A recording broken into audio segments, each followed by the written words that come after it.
34.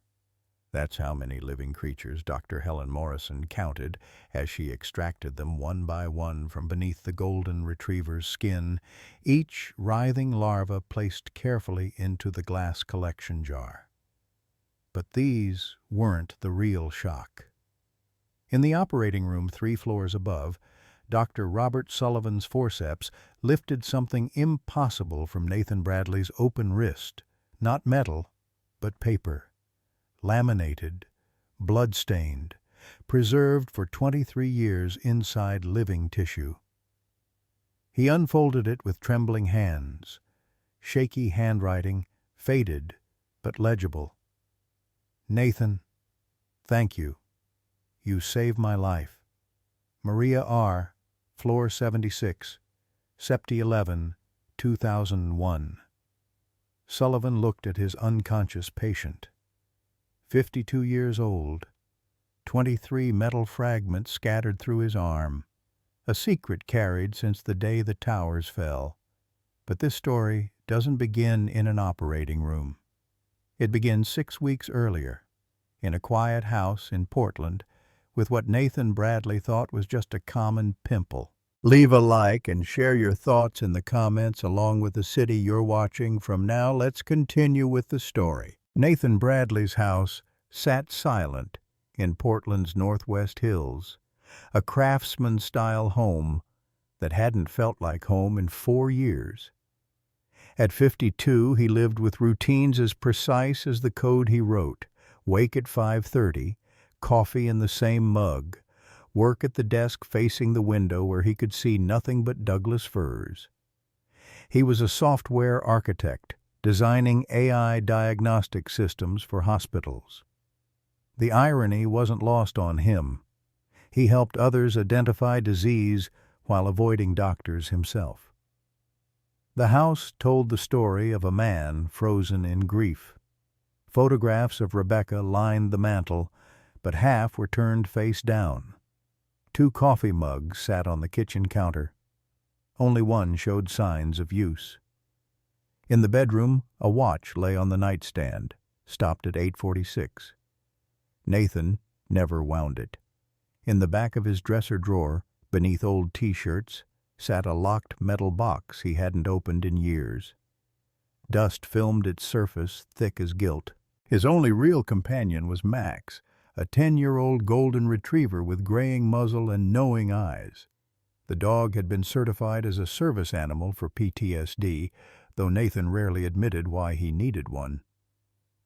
Max slept beside the bed, followed Nathan room to room, and accepted the silence that had become their shared language. Nathan spoke more words to the dog than to any human. Sophia Bradley, 28, lived 2 hours north in Seattle.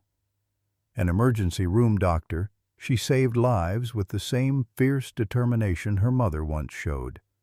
But she couldn't save the distance between herself and her father.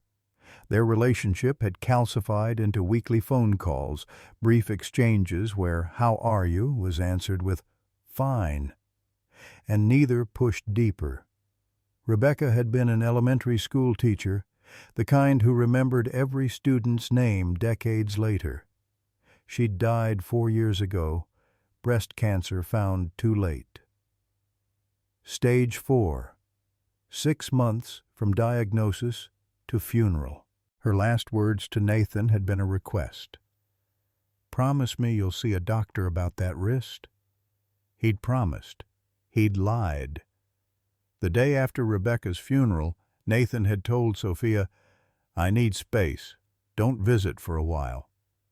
A while became months, became years. Sophia called every Sunday at 7. Nathan answered. They spoke for exactly 6 minutes. Neither said, "I love you." Neither knew how to bridge the chasm that grief had carved between them. Nathan's contact photo for Sophia was 5 years old, taken before Rebecca's diagnosis, when his daughter's smile still reached her eyes. Sophia's apartment in Seattle held one picture of her father, buried in a drawer beneath scarves she never wore. Both kept trying. Neither succeeded. The silence between them had become another kind of death, slower, quieter, but just as final. The bump appeared on a Tuesday morning in late August, small enough to ignore. Nathan had been coding for 3 hours straight when his wrist itched. He scratched absent-mindedly, felt something raised beneath his fingers. In the bathroom mirror, he examined it. A red papule, maybe 3 millimeters, slightly warm to the touch. Nothing that warranted concern. Probably just a pimple, he muttered, applying acne cream from the medicine cabinet. The tube was expired by 2 years, but he used it anyway. Max padded into the bathroom, sniffed at Nathan's wrist with unusual intensity. The dog whined, a soft, worried sound Nathan had never heard before. Max's wet nose pressed against the bump. Then he licked it repeatedly. "Stop that, boy." Nathan pulled his hand away. "It's nothing." But Max wouldn't leave it alone. Throughout the day, whenever Nathan's hand came near, the dog sniffed and whined. Nathan found it odd, but not alarming. Dogs sensed things humans didn't. Probably smelled the acne medication. By the second week, the bump had grown. Now a centimeter across, raised and red with a small dark center that looked like a clogged pore. 3 smaller bumps had appeared nearby, forming a constellation across his inner wrist. Nathan Googled red bumps on wrist. The search returned contact dermatitis, insect bites, folliculitis. Nothing serious. He'd recently purchased a new ergonomic keyboard, maybe latex allergy. He started wearing his watch constantly, the broken one from the nightstand, just to cover the area. During video calls, rare as they were, he kept his left hand off camera. When colleagues in virtual meetings commented on his long-sleeved shirts despite Portland's August heat, he said, "I run cold." Max's behavior grew stranger. The dog who'd always bounded to his food bowl now ate half his portions. He'd grown lethargic, spending hours lying in corners rather than following Nathan. Most concerning, Max had begun scratching his own back obsessively, whimpering as he did. Nathan noticed the bumps on Max's back during the 3rd week. 5 or 6 raised areas along the spine, hidden beneath golden fur but visible when Nathan ran his hand over them. The dog yelped when touched. "Just bug bites, probably," Nathan said, though unease gnawed at him. He applied flea treatment, watched for improvement. None came. His own wrist continued its transformation. 6 bumps now, the largest approaching 2 centimeters. They'd begun to cluster, angry red against pale skin. The dark centers had opened slightly, tiny holes that shouldn't be there. Nathan convinced himself they were just inflamed pores. He increased the acne cream applications, wrapped the area in gauze when he slept. Sunday came. 7 o'clock. Sophia's call. "Hey, Dad?" Her voice carried professional distance, the tone she probably used with difficult patience. "Evening, sweetheart." "How are you feeling?" "Fine. Busy week. Product launch coming up." He pulled his sleeve down reflexively, though she couldn't see. "When was your last physical?" The question she asked every few months, ritual as prayer. "I'm healthy, Soph. No need to worry." Silence stretched between them, filled with everything they wouldn't say. "Dad, you always say that?" Her voice cracked slightly. "Mom said that too. Until she couldn't anymore." The words hung there, accusation and plea and grief braided together. "I have to go," Nathan said. "Call you next week." He hung up before she could respond, stared at his phone, felt the familiar wash of guilt, then pushed it down, deep where all the other feelings went to die. Week 4 brought crisis. Nathan woke to Max whimpering at the bedroom door. The dog wouldn't come inside, just stood there crying. When Nathan approached, he saw why. Max couldn't walk properly. His back legs trembled with each step. The bumps on Max's back had multiplied to 8, maybe 10. They'd grown large, some the size of quarters. The fur around them was matted with a clear discharge that smelled faintly sweet and wrong. When Nathan touched one gently, he felt heat radiating from it like a small furnace. "Okay, boy," Nathan whispered. "Okay, we're going to the vet right now." He should have gone weeks ago. Should have gone for himself too, but that thought he buried immediately. This was about Max. Only Max.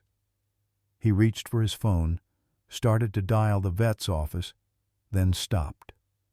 Max had collapsed, just folded onto the hardwood floor, breathing fast and shallow, eyes unfocused. The dog tried to stand, couldn't. "No, no, no, no." Nathan dropped to his knees. "Max, buddy, stay with me." The dog's eyes found his. In them, Nathan saw something he recognized. The same look Rebecca had given him 3 days before she died. The look that said, "I'm slipping away, and we both know it." Nathan carried 70 pounds of golden retriever through the front door of Midland Veterinary Hospital like Max weighed nothing. Adrenaline and terror made him strong. His own wrist screamed in protest.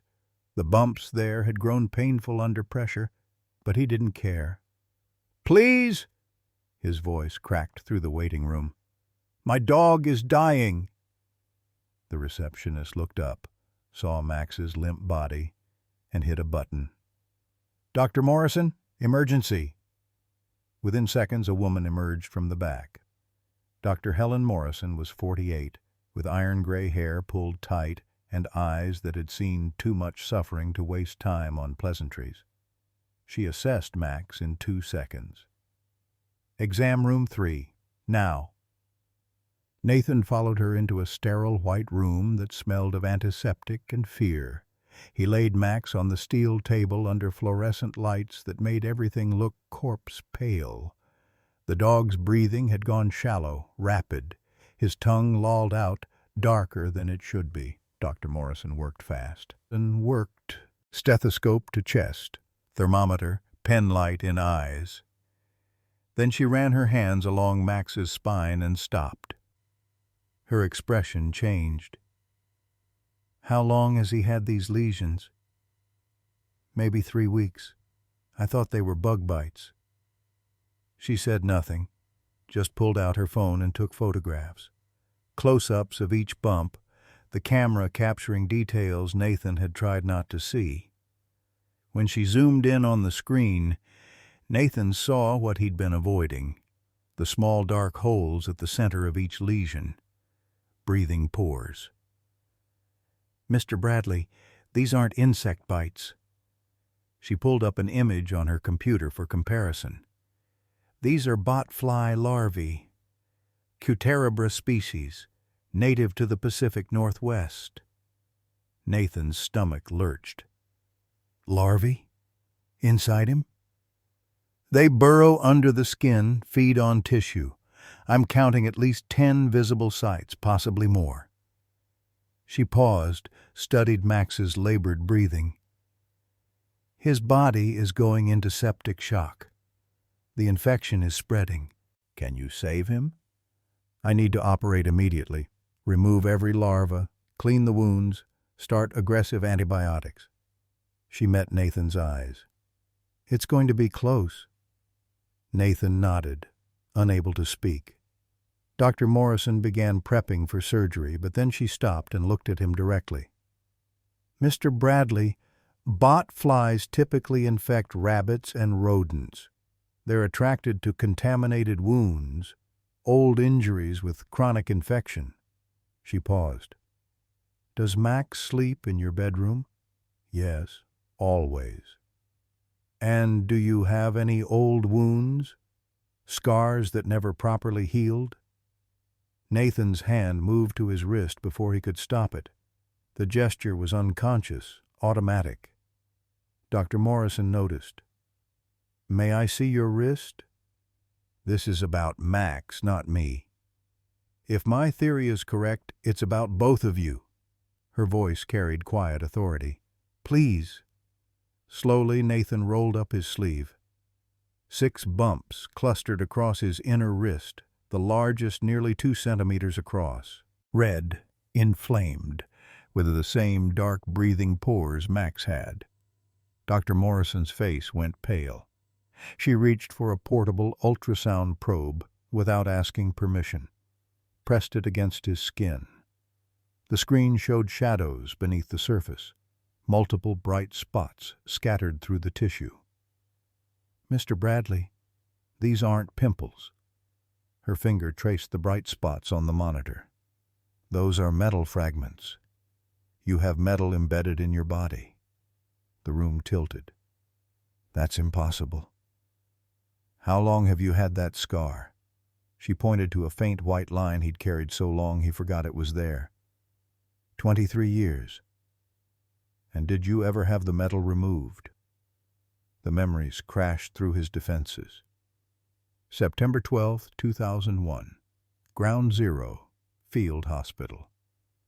A tired surgeon saying, "We'll get most of it, but some fragments are too deep, too close to nerves.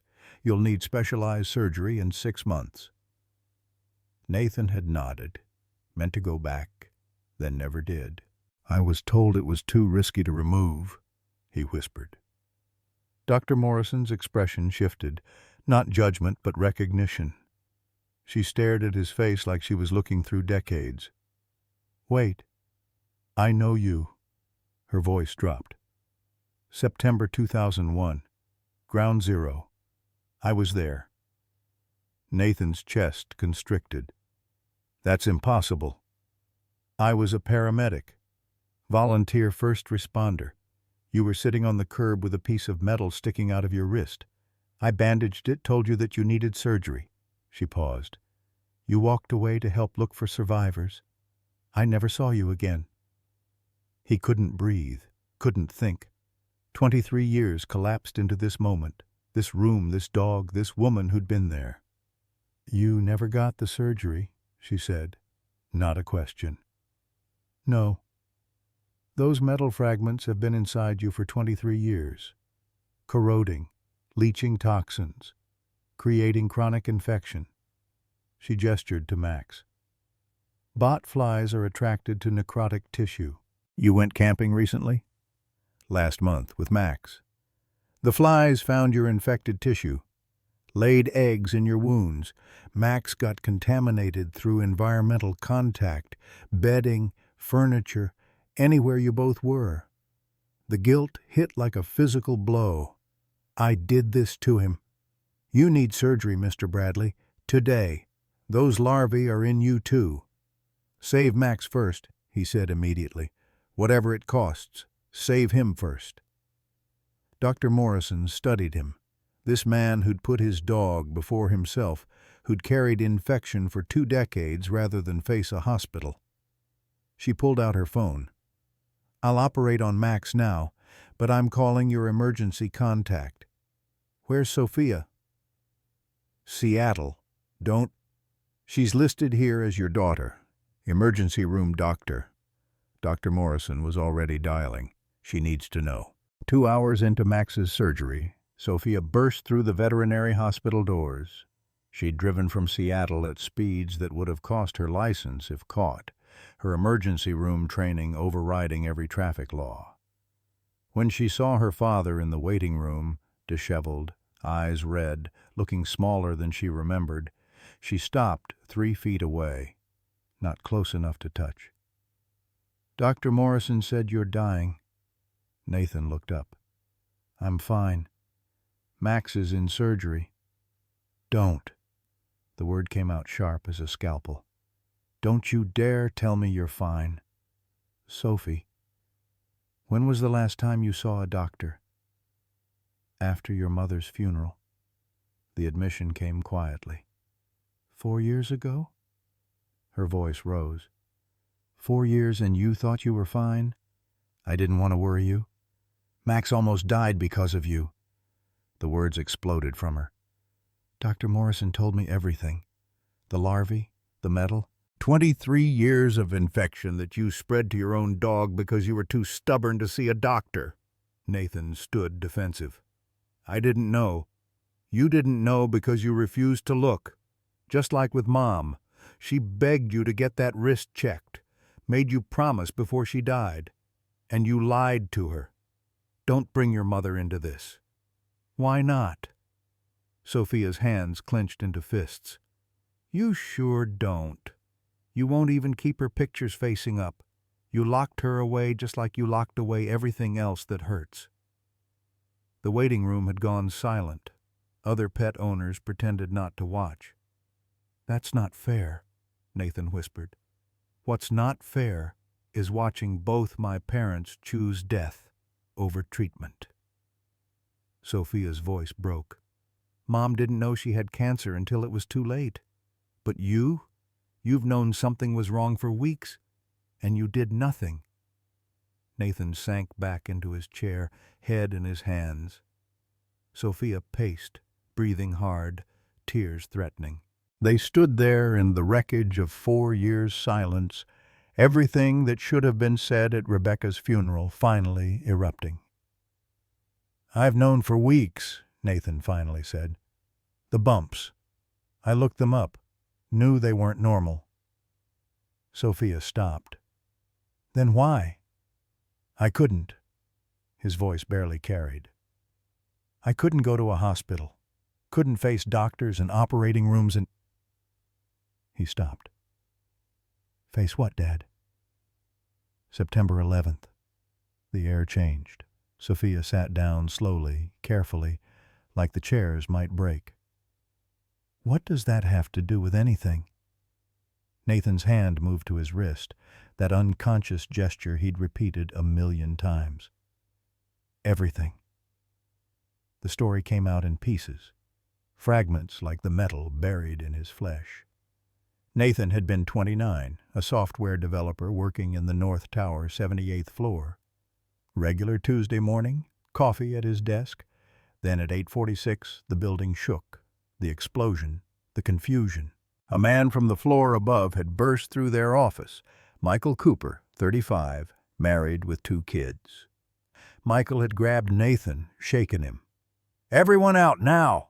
This isn't a drill! Nathan had reached for his laptop. Michael slapped it away. Leave it! Go! The stairwell had been chaos, smoke thickening with each floor. Nathan and Michael had helped others. An elderly cleaning woman named Maria Rodriguez, who kept crying about her children, a pregnant woman who could barely move, people frozen in shock. On the 64th floor, they'd found 16 more people huddled in confusion, some wanting to go back for belongings. Nathan had heard his own voice, strange and authoritative, cutting through panic. Follow me. Now. Michael had looked at him, nodded. I'm going back. More people stuck on 79. He'd gripped Nathan's shoulder. Get them out. Promise me. Then he'd run back up into the smoke. That was the last time anyone saw Michael Cooper alive. On floor 45, the building had shuddered again, the second plane hitting the South Tower, though they didn't know it then. Nathan had fallen, his hand shooting out to catch himself.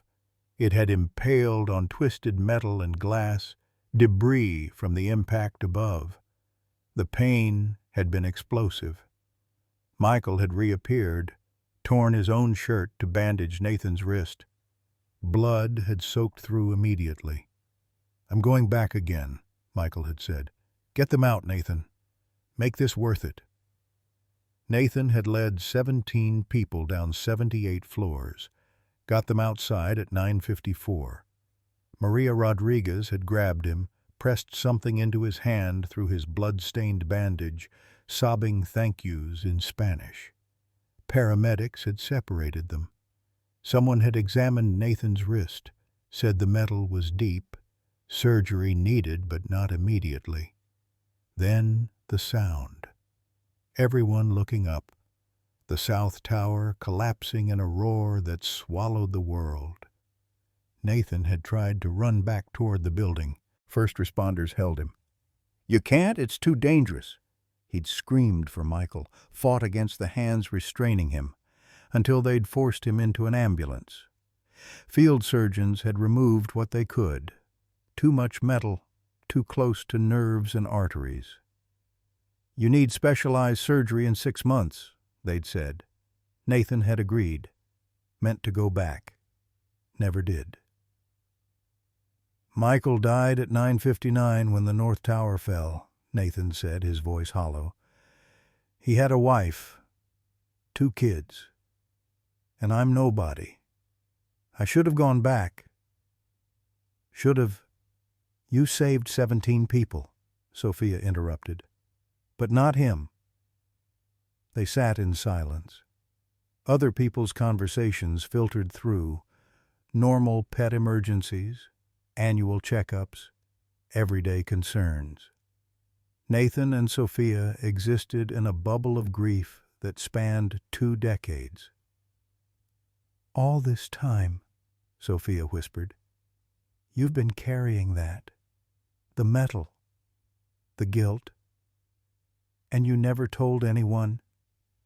"I told your mother once on our wedding night. She made me promise to get the surgery." "I promised." His voice cracked. "Then I broke that promise for 20 years. She'd forgive you. I haven't forgiven myself." Dr. Morrison emerged from surgery before more could be said, still in bloodied scrubs, exhaustion in every line of her face. Nathan and Sophia both stood. "Max made it," she said, and Nathan's knees nearly buckled. 34 larvae removed. He crashed once during surgery. Heart stopped for 90 seconds, but we got him back. He's stable now. Nathan couldn't speak, just nodded as tears came.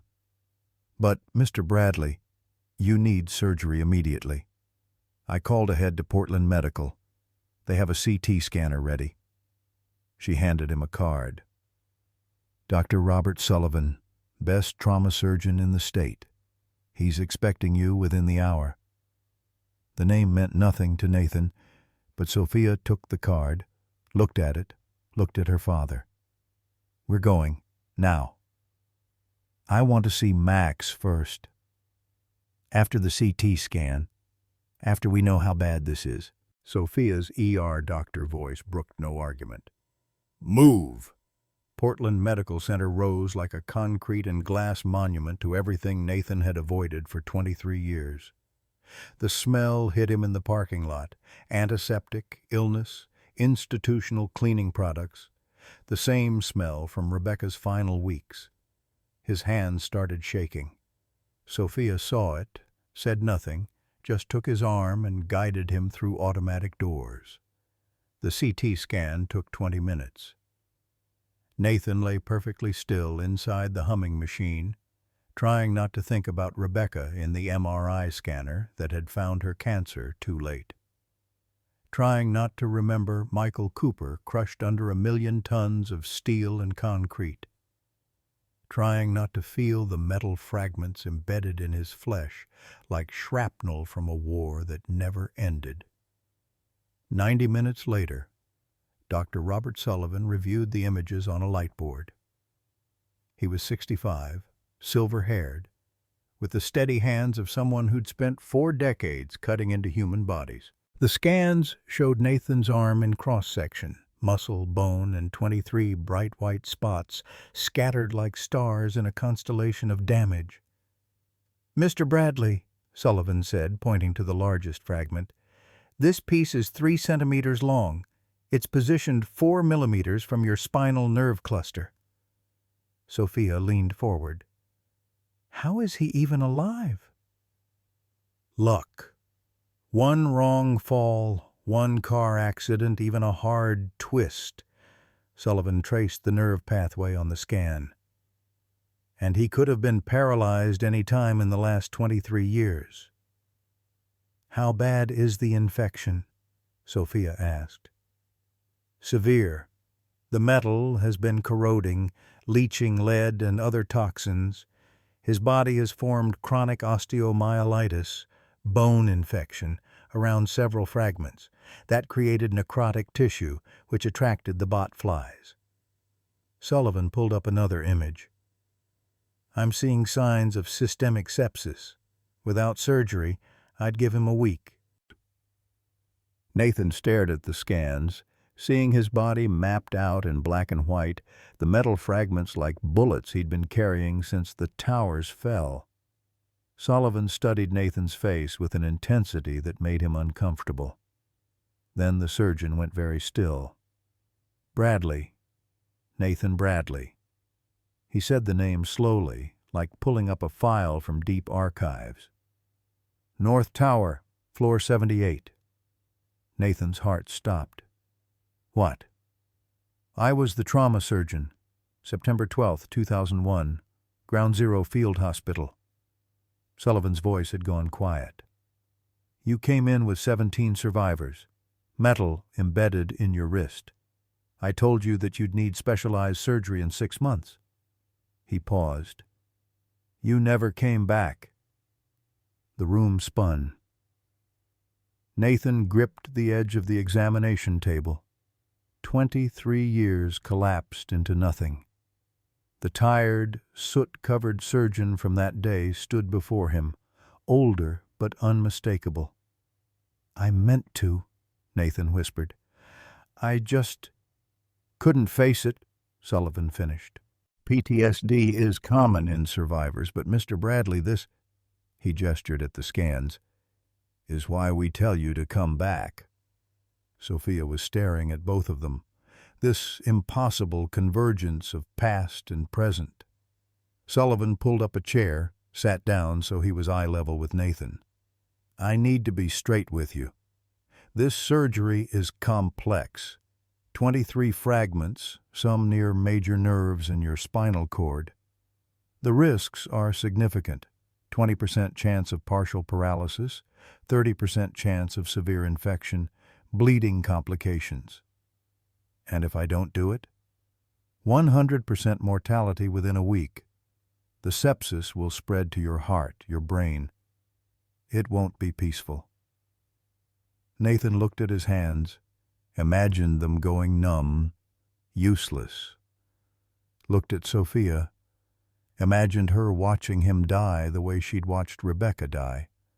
Looked at the scans, at the metal that had been killing him slowly for 23 years. "I need to think." "Think about what?" Sophia's voice cracked. "Dad, you heard him. You have a week." "I can't. Hospitals, operating rooms, it's where your mother—" "Mom died because we found her cancer too late," Sophia was shouting now, professional composure shattered. "You're going to die because you're choosing to." "Maybe I should." The words fell like stones into water. Sophia went white. "What did you just say?" "Michael died at 35. Your mother at 48. Nathan's voice was barely audible. "What right do I have to—" The slap echoed through the examination room. Sophia had hit him, open palm across his face, hard enough to snap his head sideways. Dr. Sullivan stood but didn't intervene. "Don't you dare," Sophia breathed. "Don't you dare say you deserve to die." Her hands were shaking. "I already lost Mom. I won't lose you because you think you're not worth saving." Nathan touched his face where her hand had landed, saw the fury and terror and love in his daughter's eyes. Really saw her for the first time in 4 years. Saw Rebecca in the shape of her jaw, the set of her shoulders. Saw all the grief she'd carried alone while he'd hidden in his house with his dog and his guilt. "Sophie, I'm sorry. Don't apologize. Just fight. Please, Dad, just fight. If something happens during surgery, nothing will happen. I won't let it." Her voice was fierce, absolute. "I lost Mom. I will not lose you." Nathan reached for her hand. She gripped it hard enough to hurt. "I love you, sweetheart."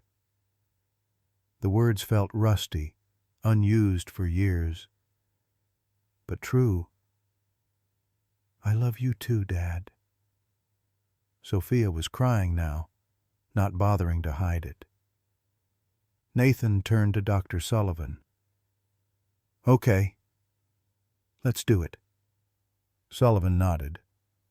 "We'll start prep immediately. Surgery will be tomorrow morning, 6 a.m. That gives us time to get your infection under control with IV antibiotics." "Can I see Max first, before I check in?" "I'll arrange it," Sullivan said.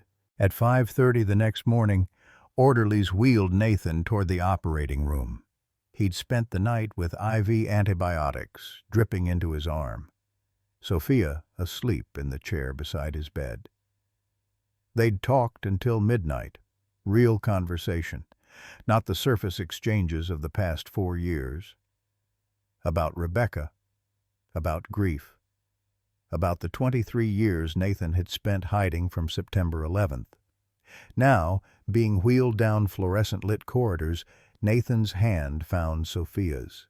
She walked beside the gurney in yesterday's clothes, having refused to leave. "I'll be right here," she said. "Every second." "I know." They'd stopped at the veterinary hospital at dawn. Max had been groggy but alive, tail thumping weakly when Nathan knelt by the recovery cage. Nathan had pressed his forehead to the wire mesh, whispered promises to a dog who'd saved his life by nearly losing his own. The surgical suite doors loomed ahead. Nathan's breathing quickened, not from pain but from memory. The smell of antiseptic carried him back to the field hospital, to Rebecca's final days, to every moment he'd avoided for years. "Dad," Sophia squeezed his hand, "you're not alone this time." The doors opened. Dr. Sullivan stood scrubbed and ready, a team of 6 behind him. Sophia released Nathan's hand as they transferred him to the operating table.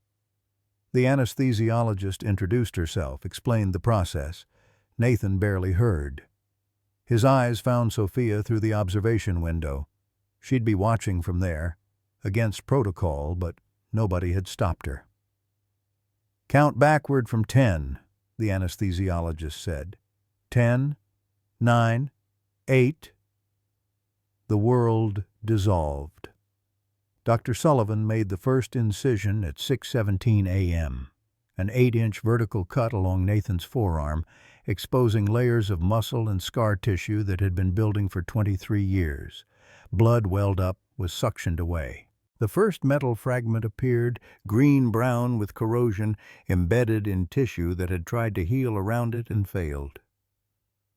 "Forceps." Sullivan's voice was calm, controlled. He grasped the fragment, pulled gently. It came free with a wet sound. 1. He placed it in the specimen tray with a metallic clink. In the observation gallery, Sophia gripped the railing. Every extraction was her father's pain made visible, years of denial laid bare under surgical lights. The second fragment was deeper, wrapped in thick scar tissue. Sullivan cut carefully, teased it free. 2. Another clink. The third sat near a nerve bundle, the radial nerve that controlled hand function. Sullivan switched to micro-instruments, working under magnification. 1 slip would mean permanent nerve damage. 5 minutes of precise movements, holding his breath. The fragment came free without touching the nerve. 3. Vitals stable, the anesthesiologist reported. Heart rate 68, BP 120/80. Fragments 4 through 12 came steadily, each piece more corroded than the last, evidence of metal slowly poisoning Nathan's body. Fragment 7 broke during extraction.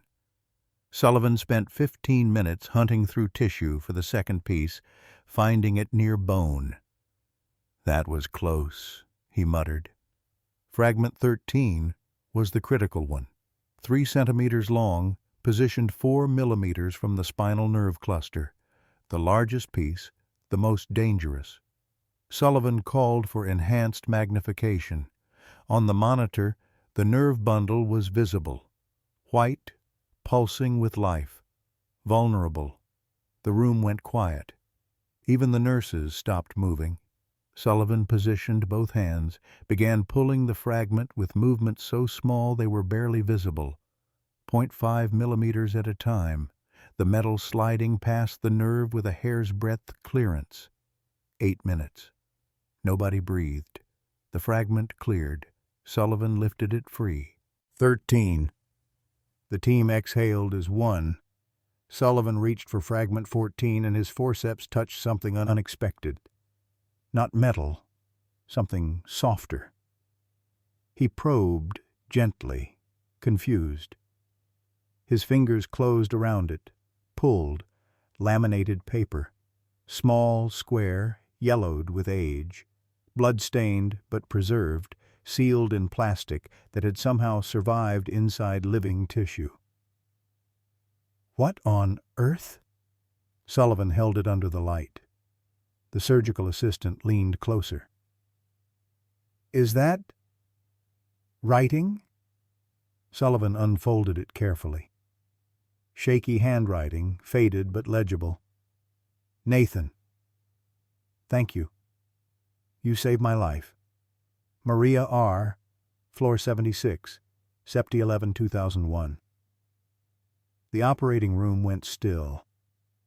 Sullivan stared at the note, at the impossible artifact that had been inside Nathan's body for 23 years. "Dr. Sullivan?" a nurse prompted. He shook his head, refocused. "Bag it as evidence." His voice was rougher than before. "Let's continue." In the observation gallery, Sophia saw the note on the surgical monitor, read the words, and understood. Her father wasn't just a survivor. He was someone who'd saved lives. Someone who'd carried proof of his heroism literally inside him and never knew it.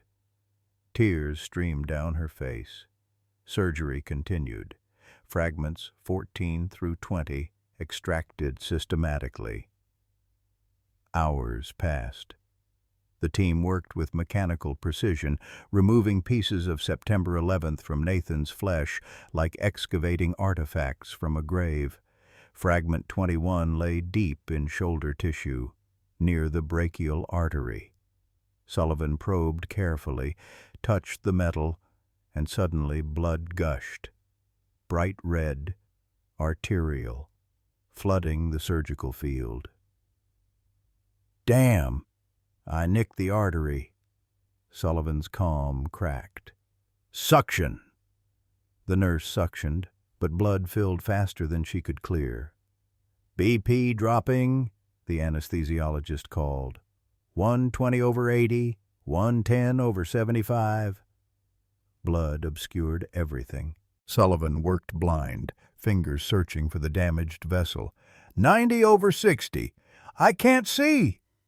Sullivan's hands moved through red. "Where's the bleeder?" 80/50. Alarm bells shrieked on the monitors. In the gallery, Sophia was already moving. She burst into the scrub room, threw on gown and gloves with practice speed, slammed through the OR doors. "Dr. Bradley, you can't," Sullivan started. "I'm a trauma surgeon." Sophia's voice cut through chaos. "Let me help." No time to argue. "Suction here." Sophia took the suction, attacked the blood with steady hands despite the terror. Her father was bleeding out on the table. Training overrode emotion. Find the bleeder, stop the bleeding, save the life. "There," she pointed. "Small arterial branch, 11 o'clock. Sullivan saw it, tiny vessel spurting with each heartbeat. "Clamp it." Sophia's hands moved. No tremor, no hesitation. The clamp closed. Blood flow stopped. BP stabilizing, the anesthesiologist said. 90/65, 100/70. Sullivan cauterized the vessel, sealed it permanently. The crisis passed in minutes that felt like hours. He looked at Sophia over his mask. "Good work, doctor." Sophia stared down at her father's open wound, at the depth of damage he'd been carrying. Saw his vulnerability, his humanity. His pain made literal in flesh and blood and metal. "Let's finish this," Sullivan said.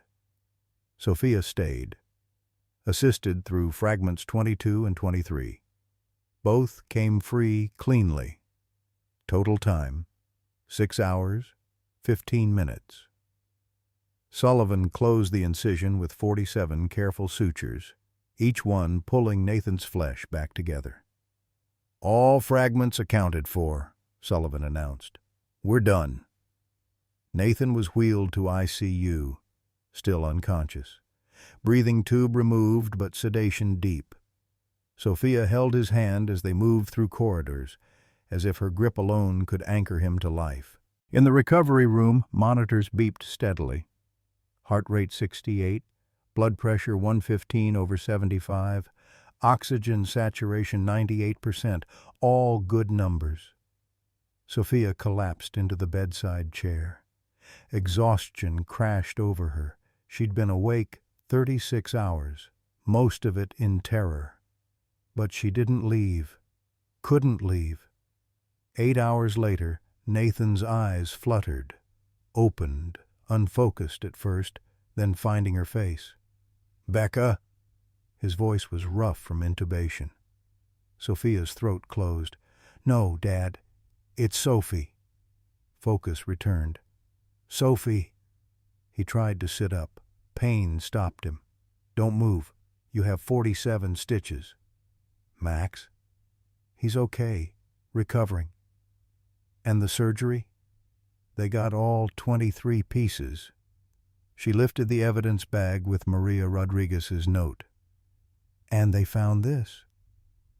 Nathan squinted, read the words through plastic. His face crumpled. "Maria. I remember her. She was terrified. Kept saying she had children. She thanked you, Dad. 23 years ago. The note's been inside you all this time." Nathan started crying, deep, shaking sobs from somewhere he'd kept locked. Sophia moved from chair to bedside, carefully avoiding IV lines, and held him while he broke. 24 hours later, alarms shrieked. Sophia had gone to the cafeteria for coffee, her first absence in 2 days. A nurse found her running back before she'd made it 30 feet. Nathan's temperature had spiked to 103.4. The surgical wound was red, inflamed, hot to touch. Blood cultures came back positive for multiple bacteria. Dr. Sullivan examined the wound, his expression grim. "Septic shock. During surgery, microscopic fragments must have released bacteria we couldn't see. The infection is systemic now. What do we do?" Sophia's professional composure was fracturing. "We go back in. Emergency surgery to clean out all infected tissue." Sullivan met her eyes. "Or he dies within 48 hours. Sophia stepped into the hallway, pressed her back against the wall, slid down to sit on the floor. Hospital staff walked past. They knew that look, gave her space. She remembered her mother's final hours, Rebecca in a hospital bed, morphine drip doing nothing for pain that came from everywhere. Sophia holding her hand. Rebecca whispering, "Take care of your father. He'll need you." And Sophia promising, even though she'd been furious at Nathan for pulling away, for hiding, for breaking. "I can't lose him," she whispered to the empty hallway. "Not like Mom. I can't." But she stood, walked back into Nathan's room, found him semi-conscious, fever-bright eyes finding hers. "Dad, you have to fight. They need to operate again." "I'm tired, Sophie." His voice was thin as tissue paper. "I know, but you made promises. To Mom, to me, to Michael Cooper." She gripped his hand. "You promised to live. So live." He looked at her, really looked, the way he hadn't since Rebecca's funeral. Saw the strength she'd inherited from both parents. Saw himself reflected in her determination. "Okay," he whispered. "One more time." Orderlies arrived within minutes. Midnight emergency surgery, less than 24 hours after the first. Sophia scrubbed in again, didn't ask permission. The second surgery was shorter, but more brutal. Sullivan debrided infected tissue, scraped bacteria from bone, flooded the wound with antibiotics. Sophia assisted every step, her hands steady even as her heart shattered. This time, no complications. But when they closed, Nathan's vitals were weaker. Heart rate 95, blood pressure 100/60. He'd lost so much, fought so hard. The question now was whether he had anything left to fight with. The crash came at hour 42 of Nathan's ICU stay. Sophia had been talking to him. He was sedated, but she'd read that unconscious patients could hear. When the monitors erupted into chaos, heart rate spiking, 110, 130, 155, then dropping, 145, 120, 90, blood pressure plummeting like a stone. "Code blue!" The nurse slammed the emergency button. Doctors flooded in. Someone pushed Sophia aside, but she fought back, shoved her way to the bedside. Her father's chest had stopped moving. "Start compressions," the attending physician ordered. A nurse climbed onto the bed, positioned hands over Nathan's sternum, began pumping. 100 compressions per minute. Nathan's body jerked with each thrust. "Charge to 200!" The defibrillator whined as it powered up. Sophia stood frozen, watching her father die. The same monitors, the same alarms, the same antiseptic smell as when Rebecca— "Clear!" And Nathan's body arced off the bed. The flat line continued its devastating tone. "Nothing." The nurse resumed compressions. "Charge to 300. Sophia's hands had gone numb. This was the nightmare she'd lived through once already. 4 years ago, in a different hospital, holding her mother's hand as the monitors screamed and doctors worked and failed and finally stopped. Rebecca's last breath, the terrible silence that followed. Not again. She couldn't do this again. "Clear!" Another shock. The flat line held steady. No heartbeat. No life. "Again!" the attending shouted. "Doctor, we've shocked him twice." "I said again." But Sophia moved first, pushed the nurse off her father, took over compressions herself, pressed down on his chest with all her strength, feeling ribs flex under her palms, not caring if they cracked. "Dad!" Tears fell onto the surgical field. "Don't you dare! You promised!" "Dr. Bradley, let the nurse—" "No!" Her voice was raw. "I'm not giving up. Not. Shock him again." The attending met her eyes, saw something that made him nod. "Charge to 360. Maximum."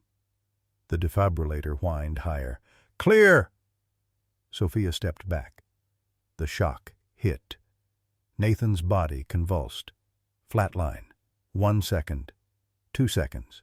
Then a single beep. Another. The line on the monitor began jumping. Irregular at first, then finding rhythm. 40 beats per minute. 55. 68. "We have him back," the nurse announced. Sophia collapsed against the bed rail, sobbing. The medical team worked around her, adjusting medications, checking vitals, documenting the code. She couldn't move, couldn't think, could only feel the terror draining slowly from her body. When they'd stabilized Nathan and the room cleared, Sophia pulled her chair close and took his hand. She'd been holding vigil for 42 hours straight now. Her eyes burned. Her body ached. She couldn't remember the last time she'd eaten. A colleague from Seattle appeared in the doorway. Marcus, another ER doctor, someone who understood. "Sophie, you need to sleep. I slept when Mom died."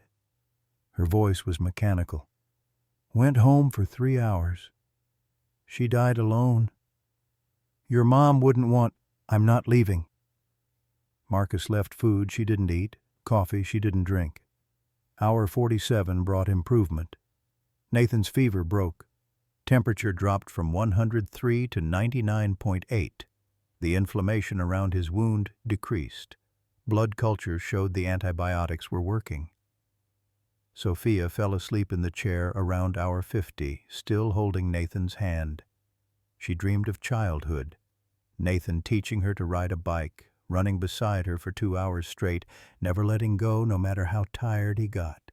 Nathan at her medical school graduation, Rebecca already sick but both parents beaming. Nathan at Rebecca's funeral, turning away when Sophia tried to hug him, saying, "I need space." Building the wall that took 4 years to tear down. Hour 53. She woke to pressure on her hand. Nathan was squeezing her fingers. His eyes were still closed, but he was there. "Dad?" She leaned forward. "I'm here." His eyes opened slowly, pupils contracting in the light. Found her face. Recognition dawned. "You stayed." "Always." He tried to speak, coughed. She held water to his lips, small sips. "I saw your mother." The words came halting, rough. "In the... I don't know. Dream? Vision? I saw her." Sophia went very still. She was standing in light. Not hospital light. Something else. Warm. Nathan's eyes were distant, seeing something she couldn't. "She told me to stop running. Stop hiding." "What else did she say?" "That I survived for a reason. That Michael didn't die to give me pain. He died to give me life." His grip on Sophia's hand tightened. She said, "Live for the 17, live for Sophie, live for yourself." "What 17? The people I saved that day, the ones I led down the stairs." His voice cracked. "I never found out if they survived. If Michael's sacrifice meant anything. We can find them, Dad." "How? It's been 23 years. Before Sophia could answer, Dr. Sullivan entered. He looked tired but satisfied. "Good to see you awake, Nathan. You gave us quite a scare." "How long was I out?" 2 surgeries, 53 hours critical care, but you're stable now. The infection is responding to treatment." Nathan's hand moved unconsciously to his wrist, feeling the heavy bandaging. "The 17 people, from September 11th. Is there a way to find them?" Sullivan studied him. "Why does it matter?" "Because I need to know." Nathan's voice strengthened. "Did they survive? Did Michael Cooper die for something? Or did I just run away while he died for nothing?" Sullivan was quiet for a moment. Then, "Let me make some calls. I know people who work the survivor databases. If they're alive, we'll find them." After Sullivan left, Sophia noticed something on the bedside table. An envelope she hadn't seen before. Feminine handwriting. Her mother's handwriting.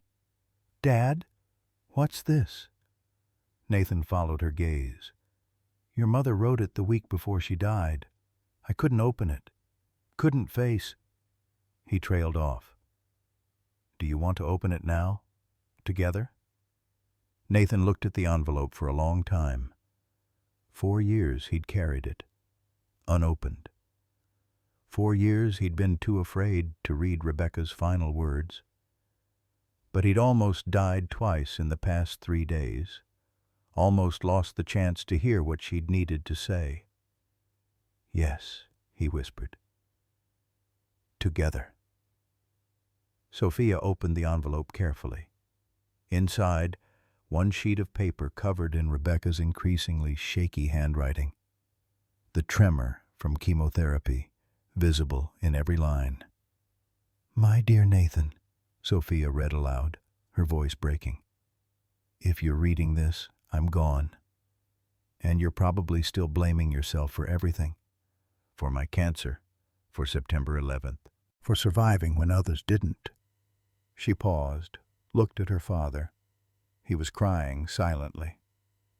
"But, Nathan, survival isn't a sin. It's a responsibility. Michael didn't die to give you guilt. He died to give you life. Use it.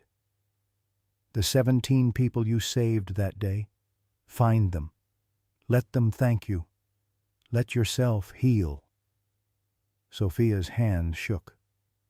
"Stop punishing yourself for breathing. Stop hiding from hospitals and health and help. I made you promise to get surgery, and you've broken that promise. But maybe Sophia can succeed where I failed." Both of them were crying now. "I love you, Nathan Bradley. I loved every minute of our 20 years together. But I'm gone now, and you're still here. So live. Not just survive. Live. For the 17. For Sophia. For yourself. For me." The letter ended with Rebecca's signature, the letters trailing off as her strength had faded. They sat in silence, holding the paper between them like something sacred. "She knew," Sophia finally said. "She always knew you were destroying yourself. I failed her." "Then don't fail her twice." Sophia gripped his hand fiercely. "Survive this. Live this. She deserves that." 3 days after reading Rebecca's letter, Nathan was sitting up in bed when a stranger appeared in his doorway.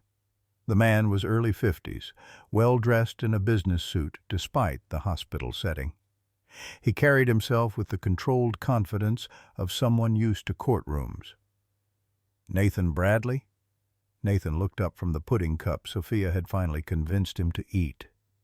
"Yes. My name is David Cooper." He stepped into the room, and something in his face, the shape of his jaw, the set of his eyes, made Nathan's heart stop. "Cooper, as in, Michael Cooper was my brother." The pudding cup fell from Nathan's hand. Sophia, who'd been dozing in the corner chair, jerked awake. "I'm so sorry." Nathan's voice came out strangled. "Your brother saved my life, and I should have gone back, should have—" David raised his hand. "Please, let me speak first." He pulled a chair close to Nathan's bed. "I've been looking for you for 23 years. Why?" "Because of this." David pulled out his phone. "My brother called me. September 11th, 2001, 8:47 a.m., 1 minute after the first plane hit." His thumb hovered over the play button. "I saved the voicemail.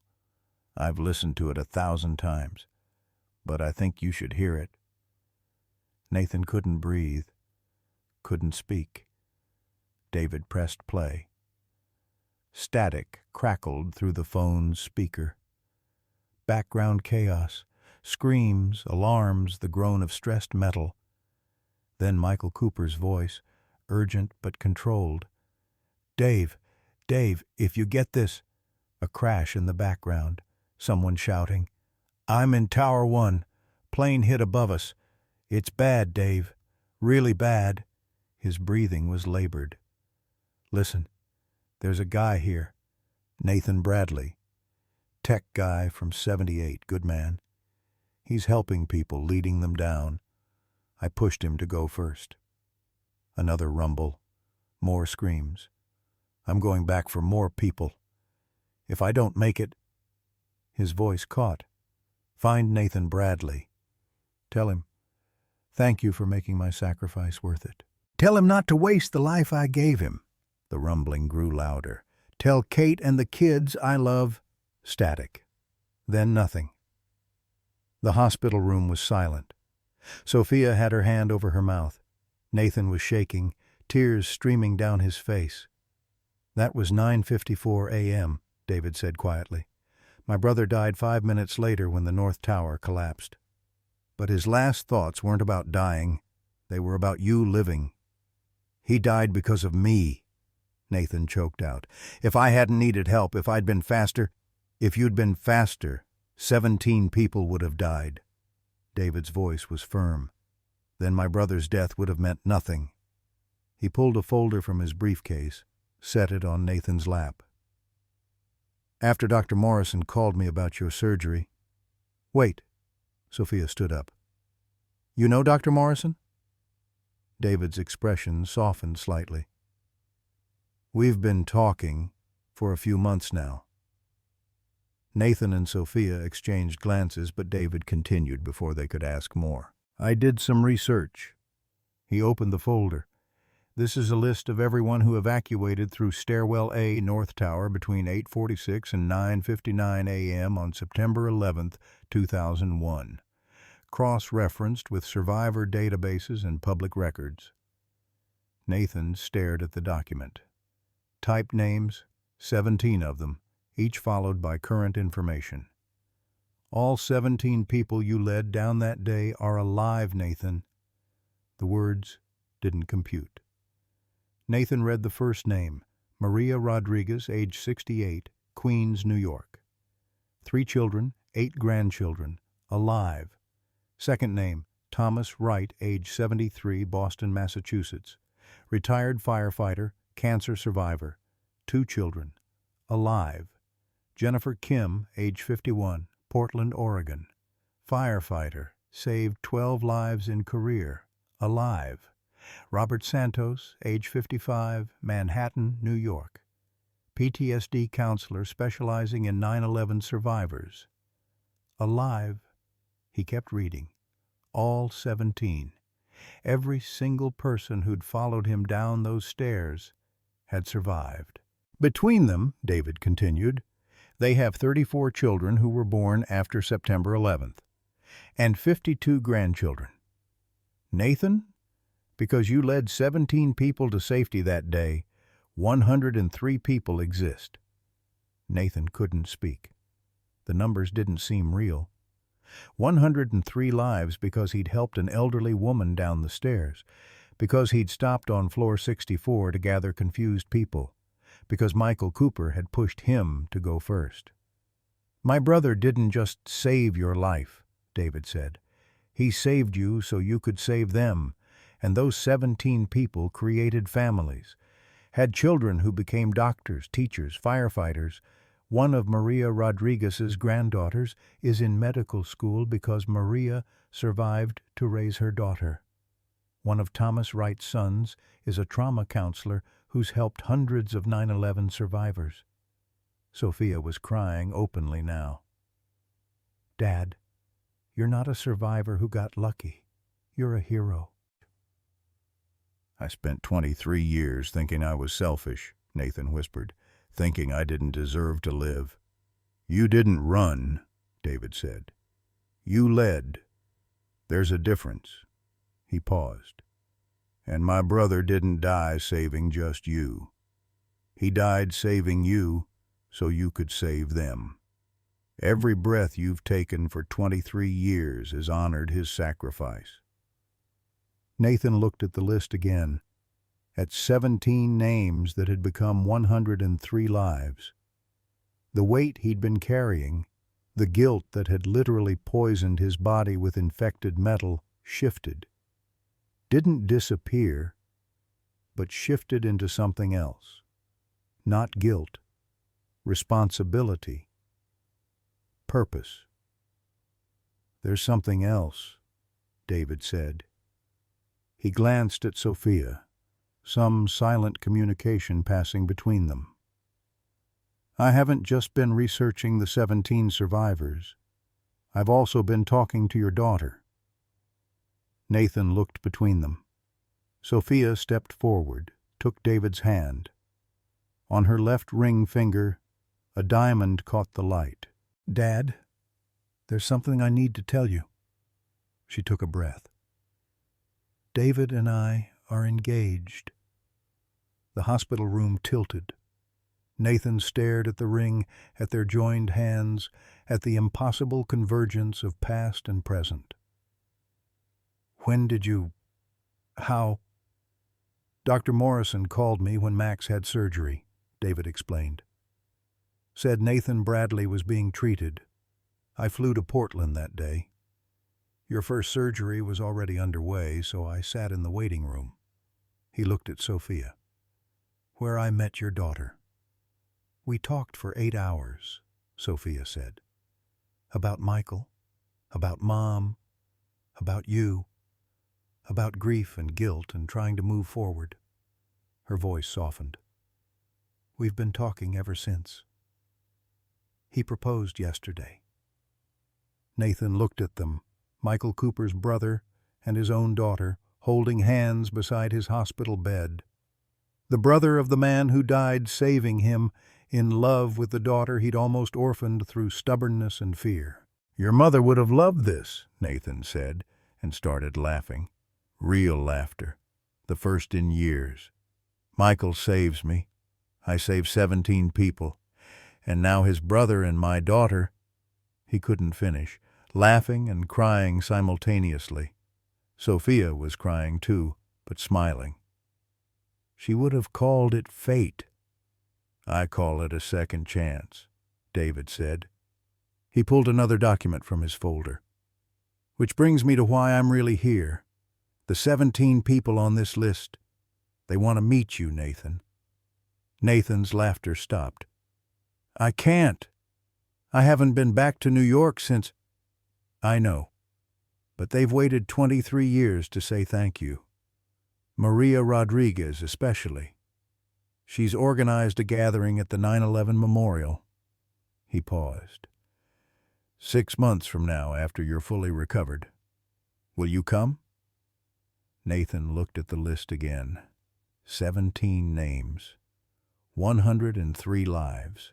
Michael Cooper's sacrifice made real in children and grandchildren who existed because Nathan had led their parents to safety.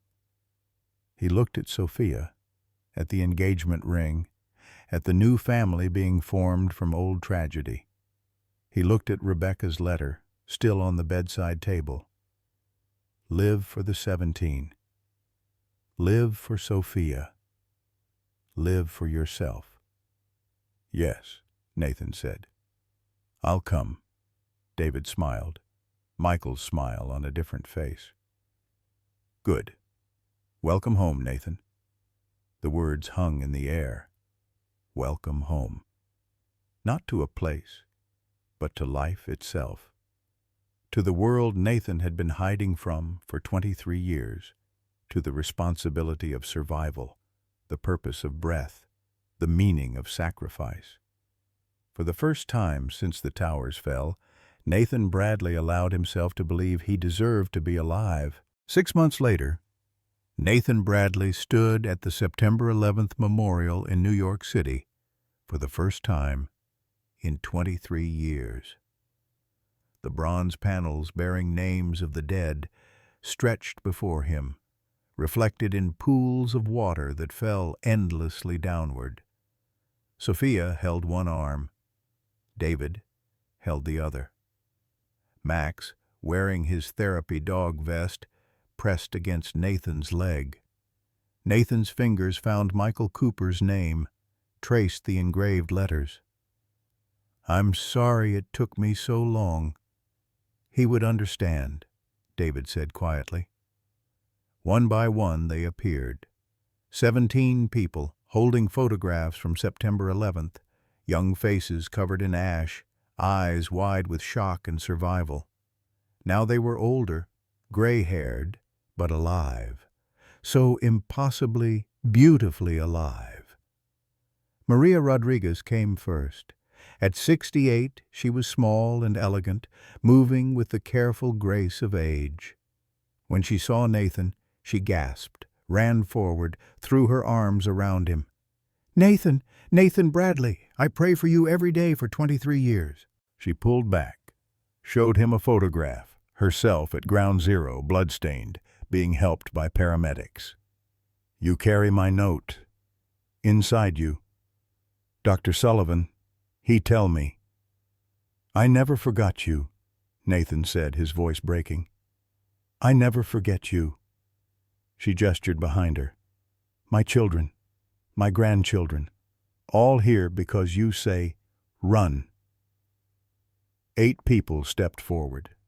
3 adults in their 40s, 5 children ranging from toddlers to teenagers, all alive because Nathan had stopped on the stairs to help an elderly cleaning woman who couldn't speak English well enough to understand the chaos. Thomas Wright came next, 73, leaning on a cane. "I was 50, newlywed, second marriage.